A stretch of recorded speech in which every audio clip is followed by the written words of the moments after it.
വീഡിയോയുടെ പേര് പോലെ തന്നെ എല്ലാവർക്കും ഈ 2026 ഇങ്ങനെ ഒരു അസുഖം പിടിപെട്ടെങ്കിൽ മതിയാകത്തുള്ളൂ. ഹലോ നമസ്കാരം, ഞാൻ മിനി. എല്ലാവർക്കും മിനിസ് ലൈഫ് സ്റ്റൈലിലേക്ക് സ്വാഗതം. അപ്പം വളരെ കറക്റ്റാണ്. നമുക്ക് നമ്മുടെ ജീവിതശൈലി കൊണ്ടും ആഹാരശൈലി കൊണ്ടും നമ്മളിന്ന് പല രോഗങ്ങൾക്കും അടിമപ്പെട്ടുകൊണ്ടേ ഇരിക്കുകയാണ്. അപ്പം നമ്മുടെ മാതാപിതാക്കളുടെ അത്രയും ആരോഗ്യം നമുക്കില്ല, നമ്മുടെ അത്രയും ആരോഗ്യം നമ്മുടെ കുഞ്ഞുങ്ങൾക്കില്ല.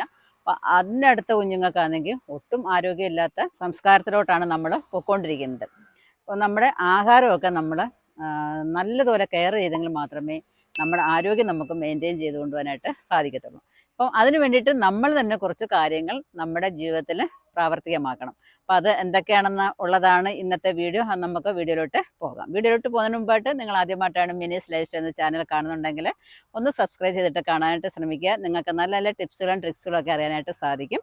അതുപോലെ തന്നെ നിങ്ങൾക്ക് കൃഷിയൊക്കെ ചെയ്യണമെന്ന് ആഗ്രഹമുണ്ട്, വിത്തുകളൊക്കെ വാങ്ങണമെന്നുണ്ടെങ്കിൽ നല്ല വെറൈറ്റി വിത്തുകളൊക്കെ www.minislifestyle.com എന്ന ലിങ്കിൽ കയറിയാൽ നിങ്ങൾക്ക് വാങ്ങിക്കാവുന്നതാണ്. അപ്പം ഞാൻ പറഞ്ഞു വന്നതിൻ്റെ സാരം എന്ന് പറഞ്ഞാൽ, നമ്മുടെ വീട്ടിലേക്ക് ആവശ്യമായ പച്ചക്കറികൾ നമ്മൾ തന്നെ ഉണ്ടാക്കിയെടുക്കുക. അതേപോലെ തന്നെ മുട്ട നമുക്ക് വീട്ടിൽ തന്നെ നമ്മൾ 10 കോഴികളെ വാങ്ങിച്ചു ചേർത്താന്നുണ്ടെങ്കിൽ നമുക്ക് നല്ല ഒന്നന്തരം മുട്ട കഴിക്കാനായിട്ട് സാധിക്കും. അതുപോലെ തന്നെയാണ് ഇപ്പം പാല് വേണമെന്നുള്ള ഒരു കൊച്ചു ആടിനെ വാങ്ങിച്ചു ചേർത്തിയാലും അതിനെ വളർത്തിയെടുത്താൽ നമുക്ക് ആവശ്യത്തിനുള്ള പാല്, അതുപോലെ തന്നെ വളം, ഈ കോഴിയെ വളർത്തിയാലും നമുക്ക് വളമൊക്കെ നമുക്ക് കൃഷി ചെയ്യാനായിട്ട് ഉപകരിക്കും.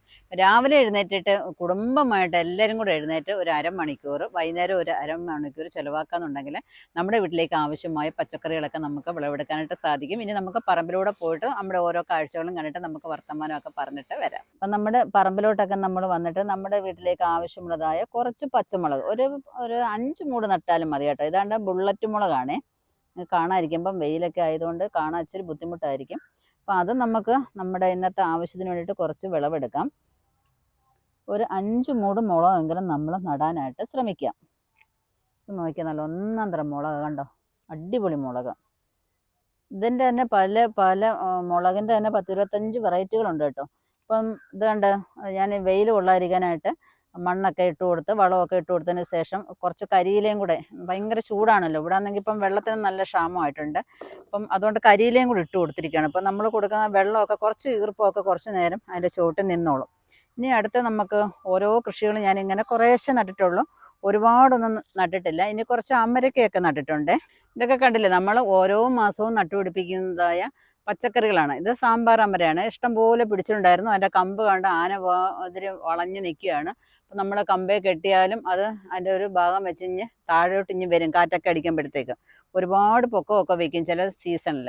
അപ്പം ഇഷ്ടം പോലെ പിടിക്കുകയും ചെയ്തിട്ടുണ്ടായിരുന്നു. ഇനി നമുക്ക് അത്യാവശ്യം നമുക്ക് അതിനകത്ത് നിന്ന് എടുക്കാമേ. കണ്ടോ, ഓരോ കൊലയിലൊക്കെ അങ്ങ് ഇഷ്ടം പോലെ പിടിച്ചോളൂ അങ്ങ്. നല്ല തോരൻ വയ്ക്കാനൊക്കെ അടിപൊളിയാട്ടോ. അപ്പം ഒരു കുറച്ച് സമയമൊക്കെ നമ്മളിങ്ങനെ ഒന്ന് ക്ഷമയോടുകൂടി നിൽക്കാമെന്നുണ്ടെങ്കിലുണ്ടല്ലോ നമുക്ക് ഇതേപോലെയൊക്കെ വിളവെടുക്കാം. അപ്പോൾ എപ്പോഴും ഇതൊക്കെ കാണിക്കുന്നതെന്ന് പറഞ്ഞാൽ എല്ലാവരും കുറച്ച് കാര്യങ്ങളെങ്കിലും നമ്മുടെ വീട്ടിൽ ചെയ്യണം. എല്ലാവരും ജോലിക്കൊക്കെ പോകുന്നവരായിരിക്കും എങ്കിൽ തന്നെയും കുറച്ച് കാര്യങ്ങളൊക്കെ നമുക്ക് ചെയ്യാൻ പറ്റുമല്ലോ. കണ്ടോ,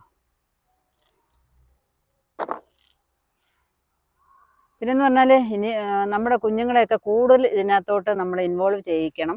കാരണം കുട്ടികളുണ്ടല്ലോ, സ്കൂൾ വിട്ടിട്ട് പെട്ടെന്ന് വീട്ടിൽ വന്നിട്ട് അവർക്ക് എന്തെങ്കിലും വീട്ടിൽ ചെയ്യാനുള്ള ആക്ടിവിറ്റീസൊക്കെ നമ്മൾ വീട്ടിൽ ഒരുക്കി കൊടുക്കണം. എങ്കിൽ മാത്രമേ കുഞ്ഞുങ്ങൾക്ക് പഠിക്കണമെന്നും മറ്റുള്ള കാര്യങ്ങളൊക്കെ ചെയ്യണമെന്നൊക്കെ തോന്നത്തുള്ളൂ. ഇപ്പം കുറച്ച് കൃഷി, അതുപോലെ പെറ്റ് അനിമൽസിനെ വളർത്തുക, പിന്നെന്താണ് ഒരു 10 കോഴികളെയൊക്കെ ഇങ്ങനെ വളർത്തി അവർ തന്നെ വളർത്തട്ടെ, അവർ തന്നെ മുട്ടയെടുക്കട്ടെ, അങ്ങനെയൊക്കെ ഒന്ന് ശീലിപ്പിക്കാന്നുണ്ടെങ്കിലുണ്ട് അവർക്ക് പ്രകൃതിയോടൊരു സ്നേഹമൊക്കെ ഉണ്ടാവും. അതുകൊണ്ട് ആവശ്യമില്ലാത്ത ജോലിയിലോട്ടൊന്നും നമ്മുടെ കുഞ്ഞുങ്ങൾ പോകത്തില്ല. എല്ലാ കുഞ്ഞുങ്ങളും പോകുന്നൊന്നും അല്ല ഞാൻ പറയുന്നത്. ഇപ്പോഴത്തെ തലമുറയൊക്കെ നമുക്കറിയാമല്ലോ, ഞാൻ പറയാതെ തന്നെ ഞങ്ങൾക്ക് അറിയാവുന്നതാണ്. അപ്പം ഈ പച്ചക്കറികളൊക്കെ എങ്ങനെ പിടിക്കുന്നുവെന്നും, ഭൂമിക്ക് അടിയിലാണോ ഭൂമിക്ക് മേളിലാണോ, ഇതിൻ്റെ പൂവ് എന്താണ്, കായ എന്താണ്, നിറം എന്താണെന്നൊക്കെ കുഞ്ഞുങ്ങൾക്ക് മനസ്സിലാക്കാനായിട്ട് സാധിക്കും. അപ്പം അമരയൊക്കെ നട്ടു കൊടുക്കുമ്പോൾ നമ്മളൊരു കമ്പും കൂടെ ഒക്കെ കുത്തി കൊടുക്കാന്നുണ്ടെങ്കിൽ വളഞ്ഞും ഒടിഞ്ഞു പോകാതെ, വളഞ്ഞു ചിലപ്പം പോയേക്കും, ഒടിഞ്ഞു പോകാതെയൊക്കെ നമുക്ക് വളർത്തിയെടുക്കാനായിട്ട് സാധിക്കും. ഇപ്പോൾ ഇവിടെ കണ്ടില്ല, നമ്മൾ കുറച്ച് കപ്പ, ഒരു 10-100ഓളം കപ്പ ഞാൻ ഒരു ഭാഗത്തായിട്ട് നട്ടിട്ടുണ്ട്. അത് പല ടൈപ്പിലുള്ളതായ കപ്പകളാണ്. അപ്പം എന്താണെങ്കിലും നമ്മൾ നട്ടുപിടിപ്പിക്കുന്നത് വേറൊരു വീട്ടിൽ നിൽക്കുന്ന അല്ലെങ്കിൽ വേറൊരു പറമ്പിൽ നിൽക്കുന്നത് കണ്ടിട്ട് നമ്മൾ കൊതിക്കാൻ ഇടവരരുത്. അപ്പം നമുക്ക് ഇഷ്ടമുള്ള സമയത്ത് ഇഷ്ടം പോലെ കഴിക്കണമെന്നുണ്ടെങ്കിൽ നമ്മൾ തന്നെ അത് നട്ടുപിടിപ്പിക്കണം. അപ്പം അതിന് വേണ്ടിയിട്ടാണ് ഞാനിവിടെ കപ്പയൊക്കെ നട്ടിരിക്കുന്നത്. ഓരോന്നും അങ്ങനെ തന്നെയാണ് നടുന്നത്. അപ്പോൾ ഈ കപ്പയുടെ ഇടയ്ക്കായിട്ടാണെങ്കിൽ കുറച്ച് കുറ്റിപ്പയർ അങ്ങനെ തടമൊക്കെ എടുത്തിട്ട് അത് അതിനകത്ത് നട്ടിട്ടുണ്ട്. അപ്പം കുറ്റിപ്പയർ നിന്ന് അന്നേരം തന്നെ പയർ ഉണങ്ങി നിന്നത് പറിച്ചിട്ട് ഇങ്ങനെ നട്ടിരിക്കുന്നതാണ്. ഇനി കുറച്ച് സ്ഥലം അങ്ങോട്ട് കിടക്കുന്നത് ഇനി വെള്ളരിയൊക്കെ നടാനായിട്ട് തടമൊക്കെ എടുത്ത് ഇട്ടിട്ടുണ്ട്. അതിനകത്ത് നമ്മൾ എന്താണ് ഡോളോമൈറ്റൊക്കെ ഇട്ടിട്ട് കൊത്തിക്കളച്ചൊക്കെ ഇട്ടിരിക്കുകയാണ്. അപ്പം അതിന് സമയം പോലെ അതൊക്കെ നടണം. അപ്പം രാവിലെയും വൈകുന്നേരവും ഒക്കെ കുറച്ച് സമയം നമ്മളിങ്ങനെ ചിലവഴിച്ച് കുറേശ്ശെ ചെയ്താൽ മതി. ഒരുപാടൊന്നും ചെയ്ത് നമ്മളെ ശരീരം പോക്കണ്ട. ആരും ചോദിക്കത്തില്ലല്ലോ നീ എന്തോ ചെയ്തു, എന്തോ പണി ചെയ്തു എന്നൊന്നും നമ്മളോട് ആരും ചോദ്യം ചെയ്യാനൊന്നും വരത്തില്ല. അപ്പം ആവശ്യത്തിന് കുറേശ്ശെ മാത്രം നമ്മൾ ചെയ്യാനായിട്ട് ശ്രമിക്കുക. ഇത് കണ്ടോ, നമ്മുടെ പഴയ ഒരു തക്കാളി ചെടിയാണേ. നല്ല അടിപൊളിയായിട്ട് എല്ലാം പഴുത്ത് നിൽക്കുന്നുണ്ട്. നമ്മൾ പുതിയത് നട്ടിട്ടുണ്ട്. ഇപ്പോൾ ഒരു 4ാമത്തെ തലമുറ വരെ ഞാൻ നട്ടു വെച്ചിട്ടുണ്ട്. അതും നന്നായിട്ട് കായൊക്കെ പിടിച്ച് ഇങ്ങനെ നിൽക്കുകയാണ്. ഇത് നോക്കിക്കേ, ഇതങ്ങ് പോയി കിടന്ന ഒരു തക്കാളി ചെടിയായിരുന്നു. അതിനകത്തും ഒരു കമ്പൊക്കെ കെട്ടിക്കൊടുത്ത് കയറും ഒക്കെ കെട്ടിക്കൊടുത്തപ്പോഴും നമുക്ക് ഇതേപോലെ ഉണ്ട് തക്കാളി ഉണ്ട. അത്ര ആവട്ടെ, ഒരുപാടില്ലെങ്കിലും നമ്മുടെ വീട്ടിലേക്ക് ആവശ്യമുള്ളത് നമുക്ക് കിട്ടുന്നുണ്ടല്ലോ. കണ്ടോ, നമ്മൾ പുതിയ തക്കാളി ഒന്ന് കണ്ടിട്ട് വരാം. ഇതാണ് നമ്മുടെ പുതിയ തക്കാളി.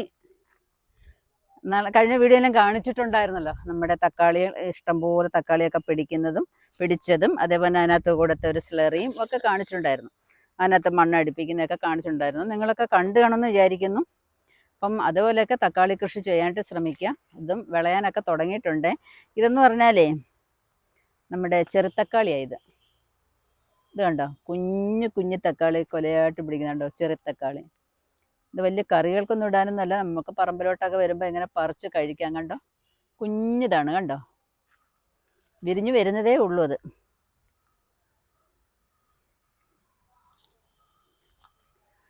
അപ്പോൾ നമ്മുടെ പുതിയ തക്കാളിയും തണ്ട് പഴുക്കാനായിട്ടൊക്കെ തുടങ്ങിയിട്ടുണ്ട്.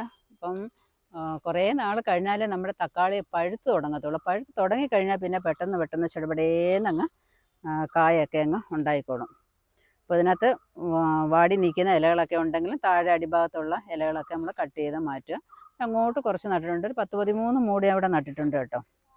അപ്പോൾ ഈ പച്ചത്തക്കാളിയും പറിച്ച് നമുക്ക് തോരനൊക്കെ വെക്കാം. ചിലർക്കൊക്കെ ഒരു വിഷമമുണ്ട്, തക്കാളിയൊക്കെ വളർത്തുമ്പോൾ അതിൻ്റെ അടിഭാഗം കറുത്ത് വരുന്നുണ്ട്, ചീഞ്ഞു പോകുന്നുണ്ടെന്നൊക്കെ പറയുന്നുണ്ട്. അപ്പം ഇവിടെ ഞാൻ ഒഴിക്കുന്ന വളമൊക്കെ നിങ്ങൾക്ക് അറിയാമല്ലോ. ഇപ്പം വേസ്റ്റ് കലക്കിയ വെള്ളം കൊണ്ട് ഒഴിക്കാറുണ്ട്, ജൈവ സ്ലറി ഒഴിക്കാറുണ്ട്, പിന്നെ മുട്ടയും ഉള്ളിത്തൊലിയും പഴത്തൊലിയും എല്ലാം കൂടെ അടിച്ച് കലക്കി അതുകൊണ്ടൊന്ന് ഒഴിക്കാറുണ്ട്. അങ്ങനെയൊക്കെ ചെയ്യുമ്പോൾ അതിന് വലിയ കുഴപ്പങ്ങളൊന്നും ഇല്ലാണ്ടോ, കോലവലയായിട്ട് നിൽക്കുന്നുണ്ടോ. എന്ത് രസമായിട്ടാണ് നിൽക്കുന്നതെന്ന് നോക്കിക്കേ. ഒരു ചെടിയിൽ നിന്നൊരു 10-12 കാ നമുക്ക് കിട്ടുമല്ലോ. എങ്ങനെ പോയാലും ഏറ്റവും കുറഞ്ഞതാണ് ഞാൻ പറഞ്ഞത്. ഇത് കഴിഞ്ഞ പ്രാവശ്യം നമ്മൾ കൊടുത്ത വളമൊക്കെ കൊടുത്തതിന് ശേഷം നിൽക്കുന്ന നമ്മുടെ വഴുതനയാണ്. വളം കൊടുത്ത് നമ്മുടെ ജൈവ സ്ലറിക്കകത്ത് മുട്ടയൊക്കെ അടിച്ച് കലക്കി നമ്മൾ ഒഴിച്ചു കൊടുത്തില്ലായിരുന്നു. വീണ്ടും ഇഷ്ടം പോലെ, അന്ന് നമുക്ക് ഒരു 2 കിലോയിൽ കൂടുതൽ കിട്ടിയായിരുന്നു.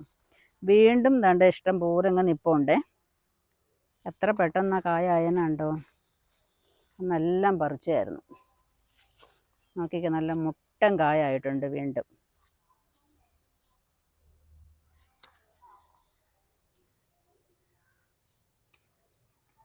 നോക്കിക്കേ, കണ്ടോ, നല്ല അടിപൊളി.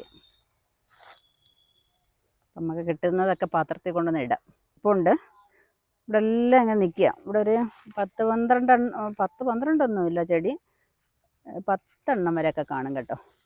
അതിനകത്തെല്ലാം കായ ഇങ്ങനെ പിടിച്ചിട്ടുണ്ട്. എല്ലാം കൂടെ നമ്മൾ പറിക്കുന്നില്ല, ആവശ്യത്തിന് വേണ്ടി മാത്രമേ പറിക്കുന്നുള്ളൂ. ഇവിടെ എല്ലാം നിപ്പുണ്ട് കേട്ടോ. അപ്പോൾ നമുക്ക് കിട്ടുന്ന കൊണ്ടൊന്ന് പാത്രത്തിനകത്തോട്ടിടാം. അപ്പോൾ ഇവിടെ എല്ലാം പിടിച്ച് നിപ്പുണ്ടേ. ഇപ്പോൾ അടുത്ത ആഴ്ച മെറിൻ എറണാകുളത്ത് പോകുന്ന സമയം, അപ്പോൾ അന്നേരം ഇനി അവൾക്ക് പറിക്കാം. ഇപ്പോഴത്തേക്ക് പറിച്ചു കൊടുക്കാം.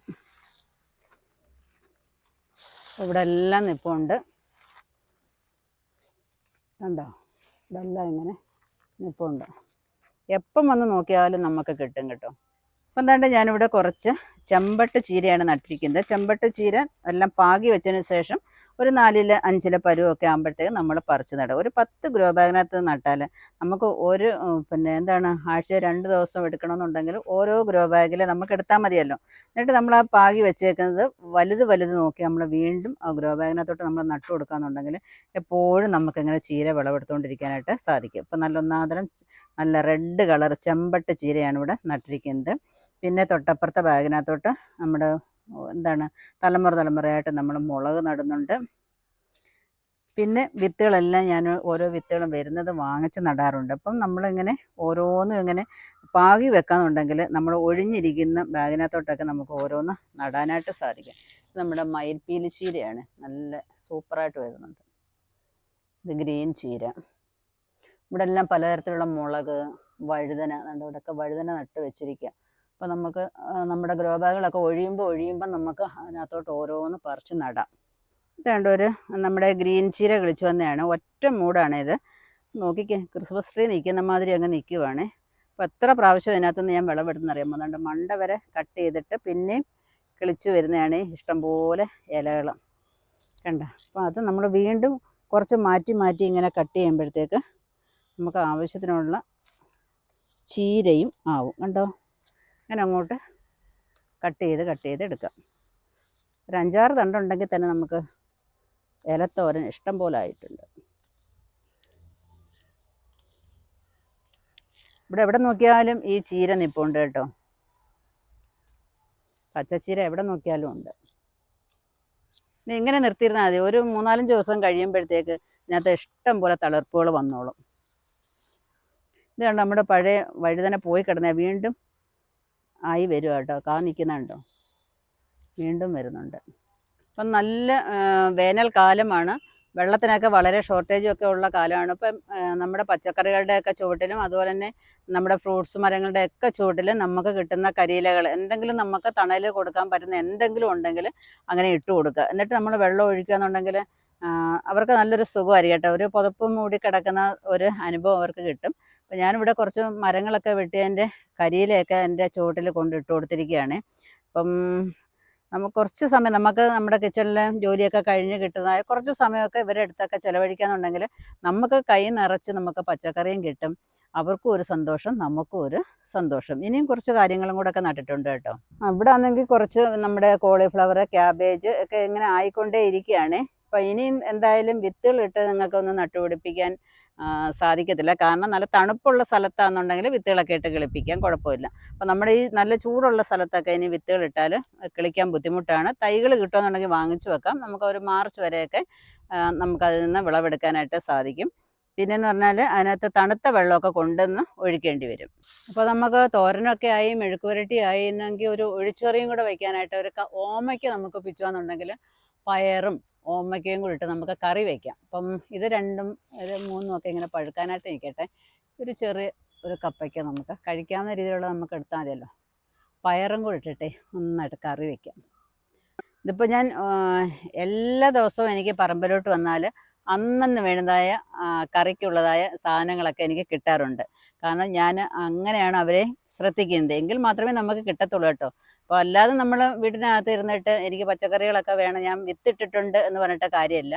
ഓരോ സമയം നമ്മളൊരു ഗർഭിണികളെ നോക്കുന്ന മാതിരി നോക്കിയെങ്കിലേ നല്ലൊരു ആരോഗ്യമുള്ള കുഞ്ഞിനെ നമുക്ക് കിട്ടത്തുള്ളൂ, അമ്മയെ നമുക്ക് സംരക്ഷിക്കാനായിട്ട് സാധിക്കത്തുള്ളൂ. അപ്പോൾ അതേപോലെ തന്നെ നിങ്ങൾ നല്ല കെയർ കൊടുക്കാനുണ്ടെങ്കിൽ, ഒന്ന് ക്ഷമയോടുകൂടി പരിശ്രമിക്കാന്നുണ്ടെങ്കിൽ നന്നായിട്ട് വിഷമില്ലാത്ത പച്ചക്കറികൾ അത്യാവശ്യം മാത്രമേ ഞാൻ വിളവെടുത്തിട്ടുള്ളൂ. ഇന്നത്തെ കറികൾക്കുള്ളത് മെഴുക്കുവരട്ടി ആയിട്ടുണ്ട്, തോരനായിട്ടുണ്ട്, ഒഴിച്ചുകറിക്കുള്ള പപ്പായ ആയിട്ടുണ്ട്, പിന്നെ അമരക്കയുണ്ട്, തക്കാളിയുണ്ട്, പച്ചമുളകുണ്ട്, കറിവേപ്പില ഇഷ്ടം പോലെ നിൽപ്പുണ്ട്. ഇപ്പോൾ ഇങ്ങനെയൊക്കെ ഒന്ന് കൃഷി ചെയ്യാനായിട്ട് ശ്രമിക്കുക. ഈ രോഗമെന്ന് പറഞ്ഞാൽ ഞാൻ എന്താണ് രാവിലെയും വൈകുന്നേരവും കുറച്ച് നേരം അധ്വാനിക്കുക. അപ്പം നമ്മുടെ പറമ്പില്ലാത്തവർ കാണും, അവർക്ക് ടെറസിൽ 10 ഗ്രോ ബാഗ് വെച്ചിട്ട് കൃഷി ചെയ്യാമല്ലോ. അപ്പം തീർച്ചയായിട്ടും നിങ്ങളെല്ലാവരും കൃഷി ചെയ്യാനായിട്ട് ശ്രമിക്കുക. അപ്പം ഞാൻ പറഞ്ഞ രോഗം എന്താണെന്ന് നിങ്ങൾക്ക് മനസ്സിലായി കാണുമെന്ന് വിചാരിക്കുന്നു. രോഗം എന്ന് പറയുന്നത് ഒരു വലിയ അസുഖം ഒന്നും അല്ല ഞാൻ ഉദ്ദേശിച്ചത്. ഒരു ചെറിയ അടുക്കളത്തോട്ടം ഉണ്ടാക്കുക എന്നുള്ളതായ രോഗമാണ് ഞാൻ പറഞ്ഞിരിക്കുന്നത്. അത് നമ്മളൊരു ലഹരിയായിട്ട് നമ്മൾ എടുക്കണം. രാവിലെയും വൈകുന്നേരവും നമ്മുടെ പറമ്പിലൂടെ ഒന്ന് ചുറ്റിക്കറങ്ങുക. അത് നമുക്ക് നല്ലൊരു എക്സർസൈസാണ്. ഒരു സ്വല്പം നേരം കളിക്കുക. എനിക്ക് ഇപ്പോഴും ഇച്ചിരിച്ചൊക്കെ കളിച്ചില്ലെങ്കിൽ എനിക്കൊരു സമാധാനവും ഇല്ല കേട്ടോ. അപ്പം എന്നും രാവിലെയോ വൈകുന്നേരമോ വന്നിട്ട് സ്വല്പം നേരം ഇവരുടെ അടുത്തൊക്കെ ഒന്ന് പരിശ്രമിക്കുകയെന്നുണ്ടെങ്കിൽ ഇതേപോലെ വിഷമില്ലാത്ത പച്ചക്കറികളൊക്കെ കഴിച്ച് നല്ല ആരോഗ്യത്തോടെ നമുക്ക് ഇരിക്കാനായിട്ട് സാധിക്കും. അപ്പോൾ ഈ വീഡിയോ നിങ്ങൾക്ക് ഇഷ്ടപ്പെട്ടുവെന്ന് വിചാരിക്കുന്നു. ഇഷ്ടപ്പെടുന്നുണ്ടെങ്കിൽ ലൈക്ക് ചെയ്യുക, ഷെയർ ചെയ്യുക. സബ്സ്ക്രൈബ് ചെയ്യാതെ കാണുന്നവരാണെന്നുണ്ടെങ്കിൽ നല്ല നല്ല ടിപ്സുകളൊക്കെ അറിയണമെന്നുണ്ടെങ്കിൽ നിങ്ങളൊന്ന് സബ്സ്ക്രൈബ് ചെയ്തിട്ട് കാണാനായിട്ട് ശ്രമിക്കുക. അതുപോലെ ഫേസ്ബുക്കിലൊക്കെ കാണുന്നുണ്ടെങ്കിൽ അവിടെ ഒന്ന് ഫോളോ ചെയ്തേക്കുക. ഇതേപോലെ പച്ചക്കറികളൊക്കെ നടണം, വിത്തുകളൊക്കെ ആവശ്യമുണ്ടെങ്കിൽ നമ്മുടെ വെബ്സൈറ്റായ minislife.com ഒന്ന് വിസിറ്റ് ചെയ്യാന്നുണ്ടെങ്കിൽ നിങ്ങൾക്ക് ആവശ്യമുള്ള എല്ലാ വെറൈറ്റി വിത്തുകളും വാങ്ങിക്കാവുന്നതാണ്. അപ്പോൾ അടുത്ത വീഡിയോ കാണുന്നവരെ ഞാൻ മിനി. നന്ദി, നമസ്കാരം.